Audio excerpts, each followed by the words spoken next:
जो इंदिरा गांधी का सपना था, ಇಂದಿರಾ ಗಾಂಧೀಜಿಯವರ ಕನಸೇನಿತ್ತು, उसको पूरा करने के लिए हमने एक बहुत बड़ा कदम लिया है। ಆ ಒಂದು ಕನಸನ್ನ ನಾವು ನನಸಾಗಿ ಮಾಡೋದಕ್ಕೋಸ್ಕರ ಈ ಒಂದು ದೊಡ್ಡ ಹೆಜ್ಜೆನ ನಾವಿಟ್ಟಿದ್ದೇವೆ। 2000 हैबिटेशंस को हम रेवेन्यू विलेज घोषित कर रहे हैं।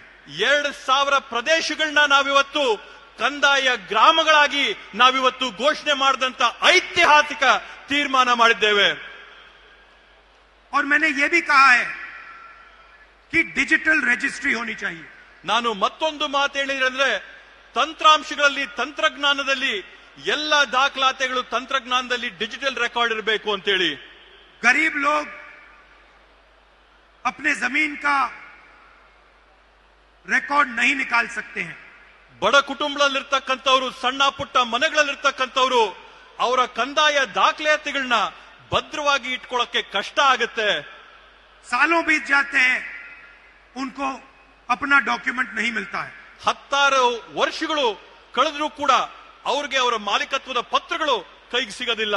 इसीलिए हमने कहा है कि 21वीं सदी में डिजिटल रजिस्ट्री होनी चाहिए। ಆದ್ರಿಂದ ನಾವು ಕೊಟ್ಟಂತ ನಿರ್ದೇಶನ ಏನಂತಂದ್ರೆ, 21ನೇ ಶತಮಾನದಲ್ಲಿ ಎಲ್ಲರ ಕಂದಾಯ ಡಾಕ್ಯುಮೆಂಟ್ಗಳು ಡಿಜಿಟಲೀಕರಣ ಆಗಬೇಕು ಅನ್ನೋ ಒಂದು ನಿರ್ದೇಶನ ನಾವು ನೀಡಿದ್ವಿ। आपके हाथ में एक फिजिकल कॉपी होगी, ನಿಮ್ಮ ಕೈಯಲ್ಲಿ ಒಂದು ಫಿಸಿಕಲ್ ಕಾಪಿ ಇದ್ರೂ ಕೂಡ, मगर जब भी आपको जरूरत पड़े आप डिजिटल कॉपी निकाल पाओगे। ಆದ್ರೆ ನಿಮಗೆ ಯಾವತ್ತಾದ್ರೂ ಬೇಕಾದ್ರೂ ಕೂಡ ತಂತ್ರಾಂಶದಲ್ಲಿ ಡಿಜಿಟಲ್ ಕಾಪಿ ತಾವು ಯಾವಾಗ ಬೇಕಾದ್ರೂ ತಗೋಬಹುದು। इस गारंटी से हमारे जो सबसे गरीब कमजोर भाई बहन हैं उनको फायदा होगा। ಇವತ್ತು ಈ ಒಂದು 6ನೇ ಗ್ಯಾರಂಟಿಯಿಂದ ನಮ್ಮ ಸಮಾಜದಲ್ಲಿರ್ತಕ್ಕಂಥ ಅತ್ಯಂತ ಬಡ ಹಿಂದುಳಿದ ಕುಟುಂಬಗಳಿಗೆ ಸಾಕಷ್ಟು ದೊಡ್ಡ ಅನುಕೂಲ ಸೌಲಭ್ಯ ಆಗಿದೆ। लंबिनी, बंजारा, भोवी, सोलिगा, नायक, इन सब लोगों को, इन सब कम्युनिटीज को फायदा मिलने जा रहा है। ಬುಡಕಟ್ಟು ಸಮುದಾಯಗಳಿಗೆ ಸೇರಿದಂತವರಿಗೆ ಎಲ್ಲರಿಗೂ ಕೂಡ ಈ ಒಂದು ಕಾರ್ಯಕ್ರಮದಿಂದ, ಯೋಜನೆಯಿಂದ ಒಂದು ದೊಡ್ಡ ಸಹಾಯ ಆಗಿದೆ। और मैंने एक और बात बोली है। ನಾನು ಇದ್ರ ಜೊತೆಗೆ ಮತ್ತೊಂದು ಮಾತನ್ನ ನಾನು ಹೇಳಿದ್ದೇನೆ। 50,000 ऐसे परिवार हैं 50 जिनके पास अभी भी मालिकाना हक नहीं है। ನಾನು ಮತ್ತೊಂದು ಮಾತು ಹೇಳಿದ್ದೀನಿ, 50,000 ಈ ರೀತಿಯಾದಂತ ಕುಟುಂಬಗಳಿವೆ ಯಾರಿಗೆ ಇವತ್ತಿಗೂ ಕೂಡ ತಮ್ಮ ಹಕ್ಕು ಪತ್ರಗಳ ಕೈಗೆ ಸಿಕ್ಕಿಲ್ಲ।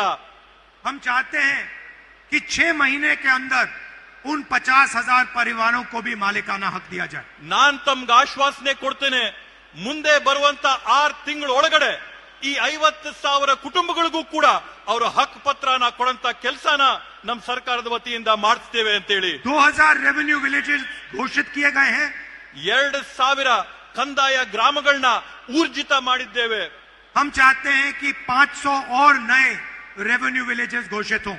ನಮ್ಮ ಗುರಿ ಇರ್ತಕ್ಕಂಥದ್ದು ಕರ್ನಾಟಕ ರಾಜ್ಯದಲ್ಲಿ ಇನ್ನೂ ಕೂಡ 500 ನೂತನವಾದಂತ ಕಂದಾಯ ಗ್ರಾಮಗಳನ್ನ ನಾವು ಘೋಷಣೆ ಮಾಡಬೇಕು ಅಂತೇಳಿ। कर्नाटका में कोई नहीं होना चाहिए जिसके पास अपनी जमीन का मालिकाना हक नहीं है। ಕರ್ನಾಟಕ ರಾಜ್ಯದಲ್ಲಿ ಯಾರು ಕೂಡ ತಮ್ಮ ಭೂಮಿಯ ಹಕ್ಕು ಪತ್ರ ಇಲ್ಲದೆ ಇದ್ದಂತವರು, ತಮ್ಮ ಭೂಮಿಯ ಮಾಲೀಕತ್ವ ಇಲ್ಲದೆ ಇದ್ದಂತವರು ಯಾರು ಕೂಡ ಇರಬಾರದು ಅನ್ನಂತದ್ದು ನಮ್ಮ ಸಂಕಲ್ಪ।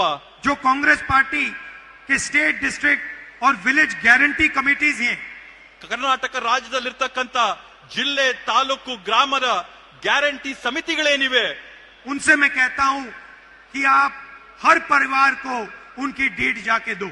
ನಾನು ಈ ಸಮಿತಿಗಳಿಗೆ ನಾನು ಮನವಿ ಮಾಡ್ಕೊಂತೀನಿ, ಈ ರೀತಿಯಾದಂತ ಕುಟುಂಬಗಳು ನಿಮ್ಮಲ್ಲಿದ್ರೆ ಅವರೆಲ್ಲರಿಗೂ ಕೂಡ ಅವರ ಹಕ್ಕನ್ನ ಕೊಡಿಸಂತ ಕೆಲಸ ತಾವು ಮಾಡಬೇಕು ಅಂತ ಹೇಳಿ। हर परिवार को अपना मालिकाना हक मिलना चाहिए। ಪ್ರತಿಯೊಂದು ಪರಿವಾರಕ್ಕೂ ಕುಟುಂಬಕ್ಕೂ ಕೂಡ ತಮ್ಮ ಹಕ್ಕು ಪತ್ರಗಳು, ತಮ್ಮ ಮಾಲೀಕತ್ವದ ಪ್ರಮಾಣ ಪತ್ರಗಳು ಸಿಗಬೇಕು ಅನ್ನೋಂಥದ್ದನ್ನ ಮನವಿ ಮಾಡ್ತೀನಿ। और हम चाहते हैं कि कर्नाटक हिंदुस्तान का पहला प्रदेश हो जहां जिसके पास भी जमीन है उसके पास उस जमीन का हक है।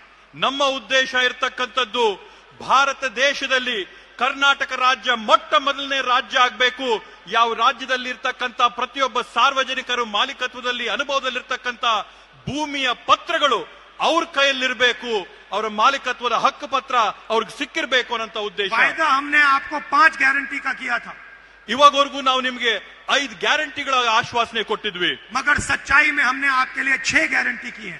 ಆದ್ರೆ ವಾಸ್ತವವಾಗಿ ನಿಜವಾಗಿ ಕೂಡ ನಾವು ನಿಮ್ಗೋಸ್ಕರ 6 ಗ್ಯಾರಂಟಿಗಳನ್ನ ಈಡೇರಿಸಿದ್ದೇವೆ. और ये शायद सबसे जरूरी कर्नाटक के भविष्य के लिए गारंटी है. ಈ 6ನೇ ಗ್ಯಾರಂಟಿ ಏನ್ ನಾವು ಈಡೇರಿಸಿದೀವಿ ಕರ್ನಾಟಕ ರಾಜ್ಯದ ಭವಿಷ್ಯಕ್ಕೆ ಅತ್ಯಮೂಲ್ಯವಾದಂತ ಕೊಡುಗೆಯಾಗಿ ಇದಾಗಿದೆ.